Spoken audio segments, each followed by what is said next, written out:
الحمد للہ رب العالمین والصلاة والسلام علی سید المرسلین اما بعد فاعوذ باللہ من الشیطان الرجیم بسم اللہ الرحمن الرحیم الصلاة والسلام علیک یا رسول اللہ وعلی آلک واصحابک یا حبیب اللہ الصلاة والسلام علیک یا نبی اللہ وعلی آلک واصحابک یا نور اللہ۔ مدنی چینل کے ناظرین، پیش خدمت ہے پروگرام قرآن پاک ترجمہ اور تفسیر کے ساتھ۔ الحمدللہ ترتیب وار سورہ بقرہ آیت نمبر 187 تک سلسلہ ہم کر چکے ہیں، اور دعوت اسلامی کے مکتبۃ المدینہ سے شائع کردہ تفسیر قرآن صراط الجنان جو کہ میرے پاس یہاں موجود ہے، اس سے ہمارا ترتیب وار پڑھنے کا سلسلہ جاری ہے۔ بڑی پیاری کتاب ہے، آپ اسے اپنے گھر میں بھی ہو سکے تو رکھیں، اور صراط الجنان ہو سکے تو اپنے ٹیبلٹ وغیرہ میں، سسٹم کمپیوٹر وغیرہ پر بھی اس کو ڈاؤن لوڈ کر سکتے ہیں dawat-islami.net سے۔ اس کے ذریعے آپ ترتیب وار قرآن کی تفسیر کو بھی پڑھ سکتے ہیں۔ ہمارے پروگرام میں بھی الحمدللہ ایک بڑا حصہ جو ہے وہ اس کتاب سے شامل ہے۔ اللہ پاک قرآن کو سمجھنے اور اس پر عمل کرنے کی توفیق عطا فرمائے۔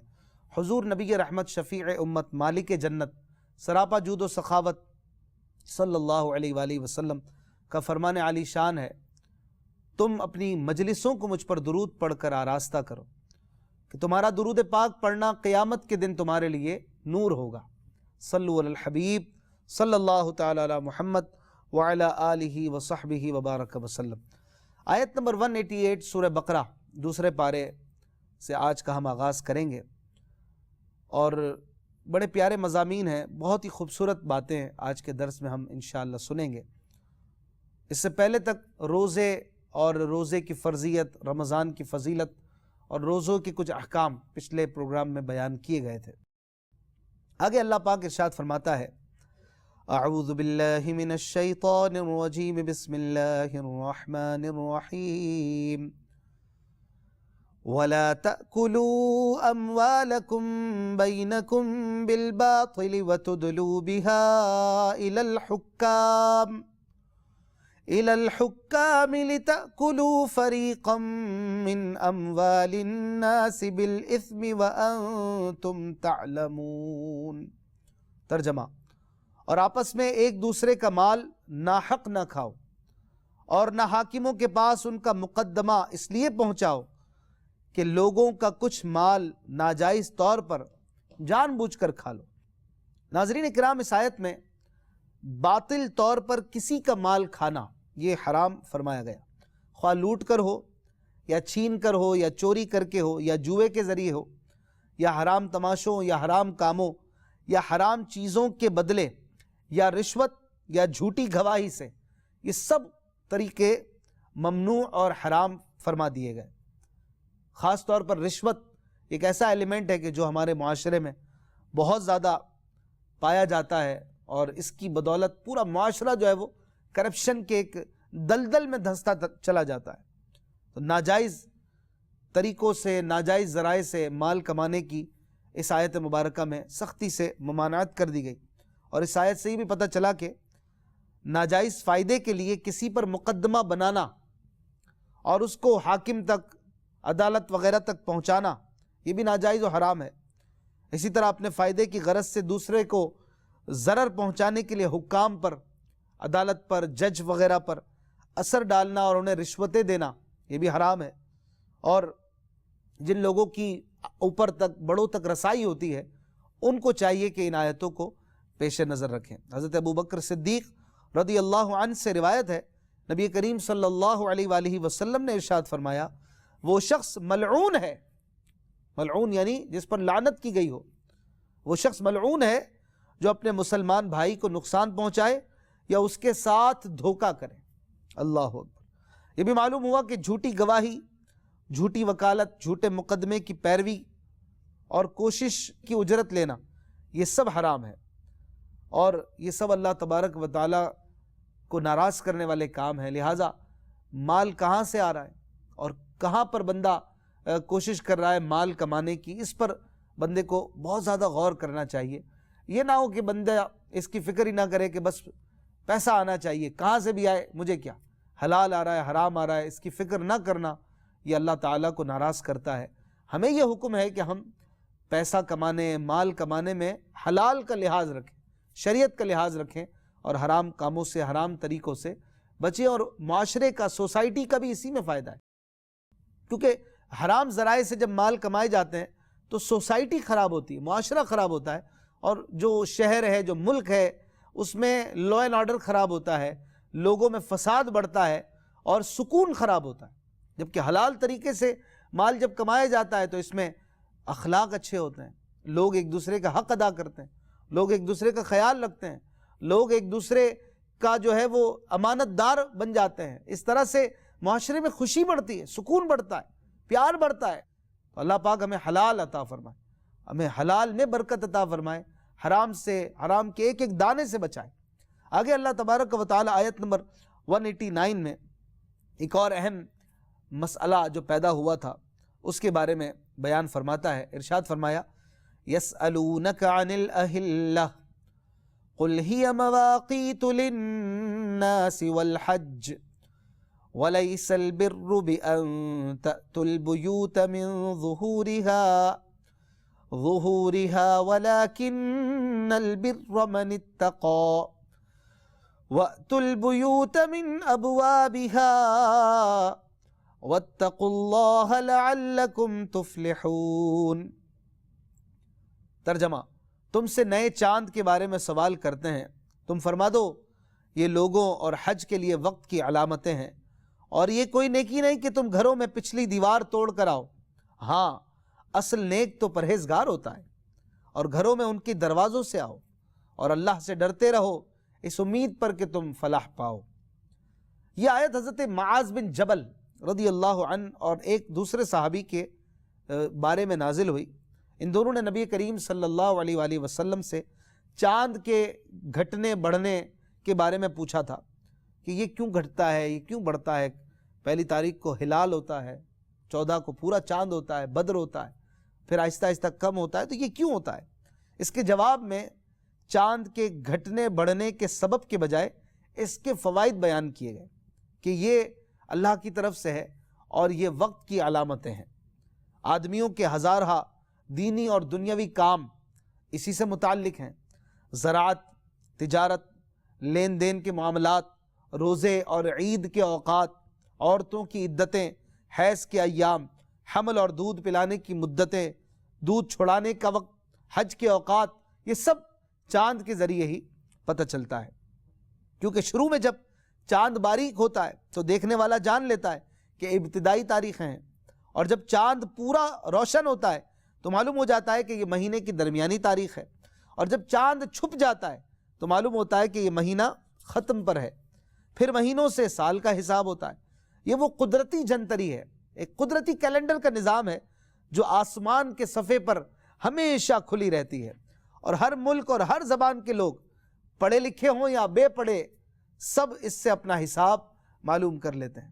یاد رہے کہ بہت سے احکام میں چاند کا حساب رکھنا یہ ضروری ہے، جیسے بالغ ہونے کی عمر کے اعتبار سے، روزے کے لیے، عیدین کے لیے، حج کے مہینوں اور حج کے دنوں کے حوالے سے، یوں ہی زکوٰۃ میں جو سال گزرنے کا اعتبار ہے وہ بھی چاند کے اعتبار سے ہے۔ لہٰذا یہ اللہ تعالیٰ کی کیسی قدرت ہے، سبحان اللہ، کہ جو ہمارے بہت سارے معاملات ہیں وہ چاند سے ریلیٹڈ ہیں، چاند سے متعلق ہیں، اور یہ اللہ پاک کا کرم ہے کہ ہم جو ہے وہ اس کو سمجھتے ہیں۔ اور یہ اللہ پاک کا ایسا کمال کا ایک نظام ہے، ایسا ایگزیکٹ اور کریکٹ انداز میں یہ نظام چلا رہا ہے، کوئی کمی نہیں آتی، کوئی فساد نہیں آتا، کوئی ایسا نہیں ہوتا کہ 14ویں کا چاند کبھی 17ویں کا لگنے لگے، کبھی 19ویں کا چاند 29ویں کا لگنے لگے، نہیں، اپنا نظام وہ بہترین انداز میں چلا رہا ہے۔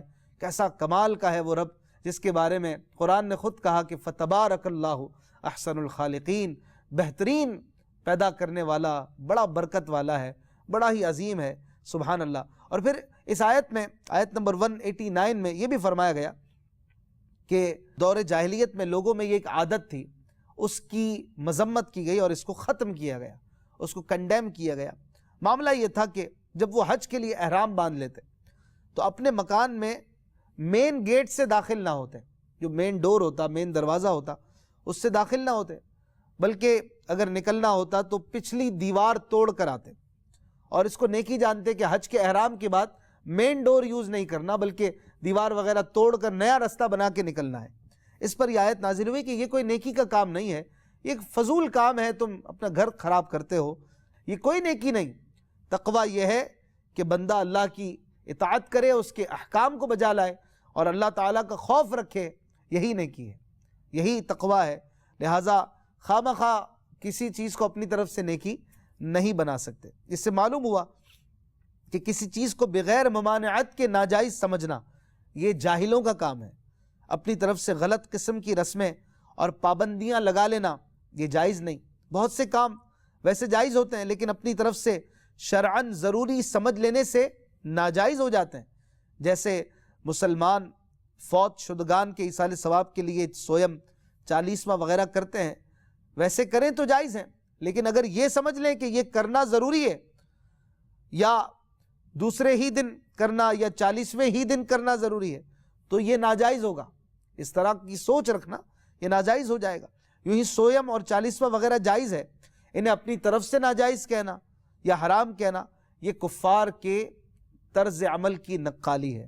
بہرحال افراط و تفریط سے بچنا چاہیے اور اس طرح کی چیزوں کی طرف غور کرنا چاہیے۔ شادی، مرگ اور زندگی کے دیگر معاملات میں نہ جانے کیسی کیسی رسمیں کہاں سے گھس آئی ہیں، ان میں علماء سے پوچھ کر اپنے معاملات کو سیٹل کرنے کی کوشش کرنا چاہیے۔ آگے اللہ پاک آیت نمبر 190 میں ارشاد فرماتا ہے وَقَاتِلُوا فِي سَبِيلِ اللَّهِ الَّذِينَ يُقَاتِلُونَكُمْ وَلَا تَعْتَدُوا إِنَّ اللَّهَ لَا يُحِبُّ الْمُعْتَدِينَ۔ ترجمہ، اور اللہ کی راہ میں ان سے لڑو جو تم سے لڑتے ہیں، اور حد سے نہ بڑھو، بے شک اللہ حد سے بڑھنے والوں کو پسند نہیں کرتا۔ ناظرین، 6 ہجری میں حدیبیہ کا ایک عظیم واقعہ پیش آیا۔ اس سال حضور سید المرسلین صلی اللہ علیہ وآلہ وسلم مدینہ طیبہ سے عمرے کے ارادے سے مکہ مکرمہ روانہ ہوئے۔ مشرکین نے حضور اقدس صلی اللہ علیہ وآلہ وسلم کو مکے میں داخل ہونے سے روکا اور اس پر صلح ہوئی کہ آپ صلی اللہ علیہ وآلہ وسلم آئندہ سال تشریف لائیں اور آپ کے لیے 3 دن تک مکہ خالی کر دیا جائے گا۔ چنانچہ اگلے سال 7 ہجری میں حضور پرنور صلی اللہ علیہ وآلہ وسلم عمرے کی قضاء کے لیے تشریف لائے۔ اب حضور صلی اللہ علیہ وآلہ وسلم کے ساتھ 1400 صحابہ علیہم رضوان تھے۔ مسلمانوں کو یہ اندیشہ ہوا کہ کفار نے اگر وعدہ پورا نہ کیا اور حرم مکہ میں حرمت والے مہینے ذی القعدہ میں جنگ کی تو مسلمان چونکہ حالت احرام میں ہوں گے، اس لیے اس حالت میں جنگ کرنا ان کے لیے بڑا مشکل ہوگا، کیونکہ زمانہ جاہلیت سے ابتداء اسلام تک نہ حرم میں جنگ جائز تھی اور نہ حرمت والے مہینوں میں۔ لہٰذا انہیں تردد ہوا کہ اس وقت جنگ کی اجازت ملتی ہے یا نہیں۔ اس پر یہ آیت نازل ہوئی اور آیت میں یہ فرما دیا گیا کہ جو کفار تم سے لڑیں یا جنگ کی ابتدا کریں تم ان سے دین کی حمایت اور دین کے اعزاز کے لیے لڑو۔ اور یہ حکم ابتداء اسلام میں تھا، پھر منسوخ ہو گیا اور بعد میں کفار وغیرہ سے جہاد کی اجازتیں وغیرہ دی گئیں۔ تو یہ بات اس بات کے حوالے سے تھی اور اس کے پس منظر میں تھی کہ جب تمہیں روکا جائے یا تمہیں تکلیف دی جائے اور جب تم کو خامخواہ تنگ کیا جائے اور تمہیں حرمت والے مہینوں میں حرمت والی عزت والی جگہ پر تم سے خامخواہ لڑائی کی جائے تو سیلف ڈیفینس کے لیے پھر تم ضرور وہاں اپنا ڈیفینس کر سکتے ہو اور مسلمان اپنی حفاظت کر سکتے ہیں۔ اسی طرح یہ مطلب بھی ہے جو علماء نے بیان کیا کہ جو کافر میدان جنگ میں آئیں تمہارے مقابلے میں لڑنے کی اہلیت رکھتے ہوں تو ان سے ہی یہ لڑا جائے، ان کے سامنے ظاہر ہے کہ اپنا ڈیفینس کرنا ہوگا۔ اس میں ضعیف، کمزور لوگ، بوڑھے، بچے، مجنون، اپاہج، اندھے، بیمار، عورتیں جو جنگ کی قدرت نہیں رکھتی اور نہ جنگ میں شریک ہوتی ہیں، نہ جنگ کرنے والوں کو سپورٹ کرتی ہیں، نہ ان کی مدد کرتی ہیں، تو ان افراد کو قتل کرنا یا انہیں تکلیف پہنچانے کی اجازت نہیں دی گئی۔ یہ ہے ہمارا پیارا اسلام کہ اگر جنگ کی اجازتیں بھی دی جا رہی ہیں تو اس میں بھی بہت سارے قیودات ہیں اور بہت سارے لزومات ہیں جو بیان کیے جاتے ہیں کہ کھلی چھٹی نہیں دی گئی۔ یہ ہمارا دین ہے جو واقعی دین فطرت ہے، سبحان اللہ۔ اسی طرح یہ بھی فرمایا کہ وَلَا تَعْتَدُوا، زیادتی نہ کرو۔ اس سے مراد یہ ہے کہ جو جنگ کے قابل نہیں ان سے نہ لڑو، یا جن سے تم نے عہد کیا ہوا ہے، یا بغیر دعوت کے جنگ نہ کرو، کیونکہ شرعی طریقہ یہی تھا کہ پہلے کفار کو اسلام کی دعوت دی جائے، اگر وہ انکار کریں تو ان سے جزیہ طلب کیا جائے، اگر اس سے بھی انکار کریں تب پھر آگے جا کر ایک جنگ وغیرہ کی اجازت ملتی ہے۔ تو یہ سارے احکام انتہائی قیودات کے ساتھ، اپنے پس منظر کے ساتھ سب اللہ پاک نے بیان فرمایا، اور زیادتی کرنے سے منع کیا گیا، زیادتی سے بچنے کا حکم دیا گیا۔ اور یہ کہاں منع کیا جا رہا ہے؟ جنگ میں۔ جنگ میں زیادتی سے منع کرنا، یہ کتنا ایک زبردست اور سنہری اسلام کا جو پورٹرے ہے وہ پیش کرتا ہے۔ اسلام کیسا حسین دین ہے کہ جنگ کے معاملات کو بیان کرتے ہوئے بھی زیادتی سے منع کر رہا ہے کہ زیادتی نہ کرو۔ یہ کمال کی بات ہے۔ آگے اللہ پاک آیت نمبر 191 اور 192 میں مزید ارشاد فرماتا ہے، وَاقْتُلُوهُمْ حَيْثُ ثَقِفْتُمُوهُمْ وَأَخْرِجُوهُمْ مِنْ حَيْثُ أَخْرَجُوكُمْ وَالْفِتْنَةُ أَشَدُّ مِنَ الْقَتْلِ وَلَا تُقَاتِلُوهُمْ عِنْدَ الْمَسْجِدِ الْحَرَامِ حَتَّى يُقَاتِلُوكُمْ فِيهِ فَإِنْ قَاتَلُوكُمْ فَاقْتُلُوهُمْ كَذَلِكَ جَزَاءُ الْكَافِرِينَ فَإِنِ انْتَهَوْا فَإِنَّ اللَّهَ غَفُورٌ رَحِيمٌ۔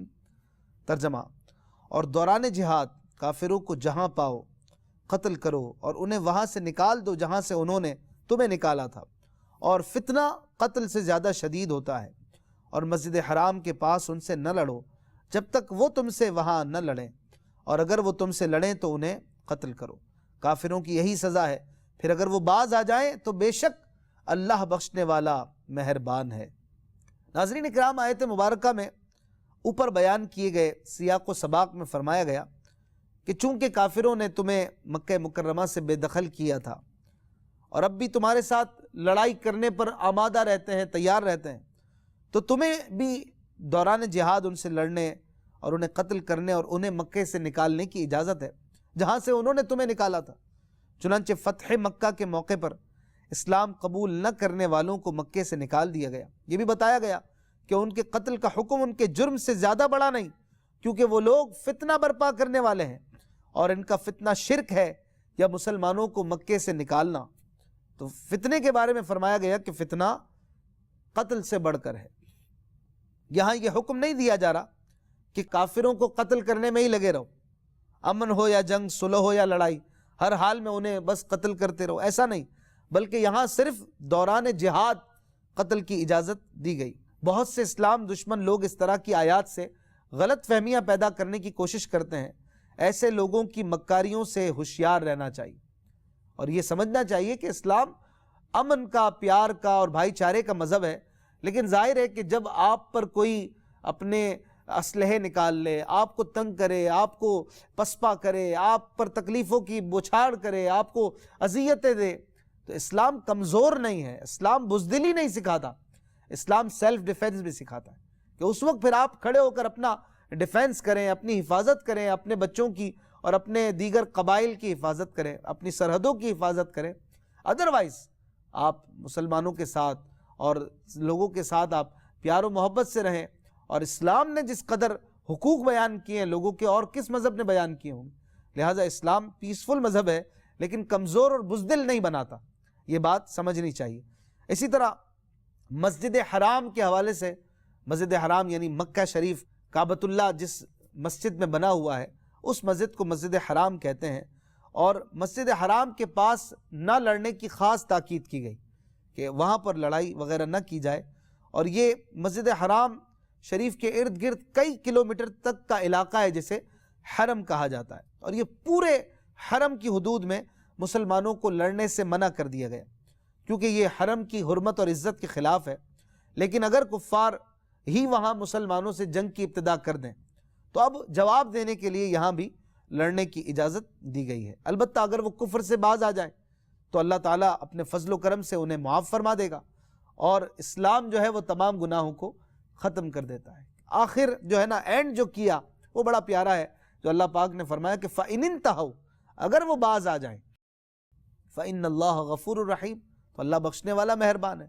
لہٰذا جب ظالم ظلم سے توبہ کر لے، جب فاسق جب کافر اپنے برائی سے توبہ کر لے تو اسلام گناہوں کو مٹا دیتا ہے۔ پھر آگے اللہ پاک نے آیت نمبر 193 میں ارشاد فرمایا وَقَاتِلُوهُمْ حَتَّى لَا تَكُونَ فِتْنَةٌ وَيَكُونَ الدِّينُ لِلَّهِ فَإِنِ انْتَهَوْا فَلَا عُدْوَانَ إِلَّا عَلَى الظَّالِمِينَ۔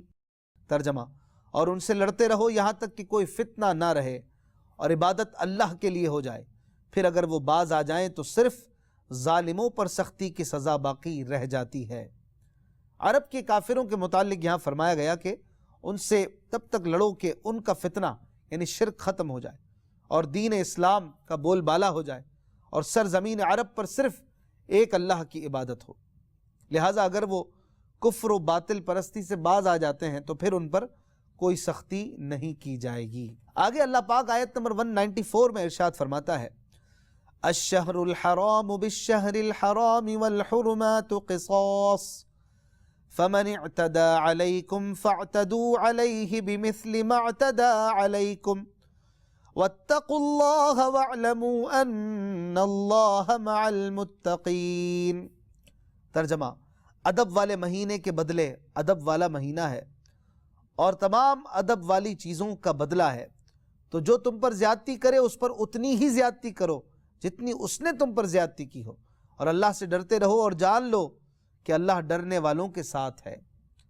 مسلمانوں کو چونکہ حرمت والے مہینوں میں لڑنا نہایت بھاری لگ رہا تھا، اس لیے ان کی مزید تسلی کے لیے اللہ تعالی نے فرمایا کہ یہ حرمت والے مہینے میں جنگ کی اجازت اللہ کی طرف سے ہے، اور یہ اجازت کفار کی طرف سے حرمت پامال کرنے کی وجہ سے دی گئی سزا ہے۔ انہوں نے تمہیں عمرہ کرنے اور مکے میں داخل ہونے سے روکا، لہٰذا اب اگر تم ان سے لڑتے ہو اور ان کا خون بہاتے ہو تو یہ حرم اور حرمت والے مہینے کی بے حرمتی نہیں ہوگی، کیونکہ یہ اللہ تعالیٰ کی طرف سے اجازت کے ساتھ ہوگا، اور یہ سب لڑائی اصل میں عزتوں کو پامال کرنے کا بدلہ ہے جو انہیں دیا جا رہا ہے، اور یہ ان کی فتنہ و فساد والی حرکتوں کا نتیجہ ہے، اور تمہارا جواب دینا اصل میں بدلہ لینا ہے، نہ کہ حرمتوں کو خود پامال کرنا۔ یوں سمجھ لیں کہ ڈاکو کی گولی کے جواب میں اگر پولیس گولی چلائے تو پولیس کو کوئی مجرم نہیں کہے گا، بلکہ ان کے فعل کو حفاظت اور ذمہ داری کہا جائے گا۔ قاتل کے قتل کو زیادتی نہیں کہیں گے بلکہ اسے قصاص کہا جائے گا۔ تو یہ بڑے پیارے انداز میں مسلمانوں کو تسلی دی گئی، کیونکہ وہ مہینہ جو تھا وہ ذوالقعدہ کا تھا، اور مہینہ ذوالقعدہ کا یہ حرمت والے مہینوں میں سے ہے۔ تو مسلمان گھبرا رہے تھے کہ زندگی بھر ہم نے اسلام سے پہلے بھی ذوالقعدہ کے مہینے میں تلوار نہیں اٹھاتے تھے، اور پھر حرم کی حدود، تو یہ دونوں حرمتیں جمع ہو گئی۔ تو پھر اللہ پاک نے انہیں سمجھایا کہ تسلی رکھو، یہ اجازت رب کی طرف سے ہے، اور یہ تم خود سے فتنہ و فساد نہیں کر رہے بلکہ فتنہ کرنے والوں کو جواب دے رہے ہو۔ اللہ پاک نے مزید اس آیت میں یہ بھی سمجھا دیا کہ فَمَنِ اعْتَدَى عَلَيْكُمْ فَاعْتَدُوا عَلَيْهِ بِمِثْلِ مَا اعْتَدَى عَلَيْكُمْ، جو تم پر زیادتی کرے تو تم اس سے بدلہ اتنا ہی لو جتنا اس نے کیا، زیادہ حد سے نہ بڑھو۔ اور یہ شروع اسلام میں کفار جو تھے وہ مسلمانوں کو دن رات ستاتے تھے، صبح و شام لوگوں کو تکلیف دیتے تھے، کسی کو شہید کرتے، کسی کو تپتی ریت پر گھسیٹتے، کسی کو انگاروں پر لٹا دیتے، کسی کو کوڑے مارتے، کسی کا مذاق اڑاتے، اور یہاں تک کہ انہیں ہجرت پر مجبور کر دیا، اپنا شہر چھوڑنے پر مجبور کر دیا، ان کے کاروبار ختم ہو گئے، رشتے داروں سے انہیں جدا کر دیا۔ ان تمام واقعات کی تلخیاں ایک انسان ہونے کے ناطے ان کے دلوں میں موجود تھیں۔ اب جب کہ مسلمانوں کو پاور مل رہا تھا، بدلہ لینے کا موقع مل رہا تھا، تو اس بات کا امکان تھا کہ مسلمان بدلہ لینے میں اپنے جذبہ انتقام کو بھرپور طریقے سے پورا کرتے اور بدلہ لینے میں حد سے بڑھ جاتے۔ وہ سارے معاملات جو وہ بھگت چکے تھے، اب جب کفار ان کے ہاتھ میں آ گئے، بدلہ لینے کا ایک موقع پورا تھا، تو بتقاضۂ بشریت ہو سکتا تھا کہ کوئی حد سے بڑھ جاتا۔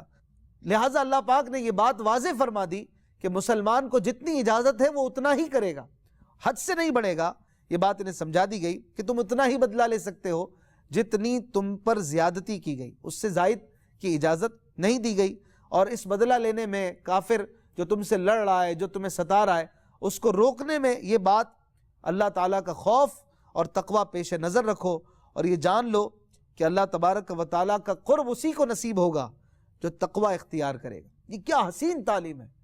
اللہ اکبر، کبھی چشم فلک نے یہ نظارہ نہ دیکھا ہوگا، جو تعلیم، جو تربیت ان صحابہ اکرام علیہم الرضوان کو دی گئی کہ جس وقت جذبات مچل رہے ہوں، انتقام اپنے جوش پر ہو اور دشمن قبضے میں آنے ہی والا ہو، غلبہ حاصل ہونے ہی والا ہو، اس وقت بھی تقوی، عدل اور انصاف کا درس دیا جا رہا ہے، زیادتی کرنے سے منع کیا جا رہا ہے۔ کیا روئے زمین پر کوئی دوسرا دین، کوئی دوسرا ایسا قانون ہے جو اپنے ماننے والوں کو اس طرح کے اعلیٰ اخلاق اور پاکیزہ کردار کا درس دیتا ہو؟ ہرگز نہیں۔ یقیناً یہ صرف اسلام ہے۔ الحمدللہ، اللہ پاک ہمیں اس اسلام کی قدر عطا فرمائے اور دامن اسلام پر استقامت دے، قرآن پاک کو سمجھنے، اس پر عمل کرنے کی توفیق عطا فرمائے۔ زندگی رہی تو انشاءاللہ اگلے پروگرام میں پھر ملاقات ہوگی۔ صلو علی الحبیب صلی اللہ تعالی علی محمد۔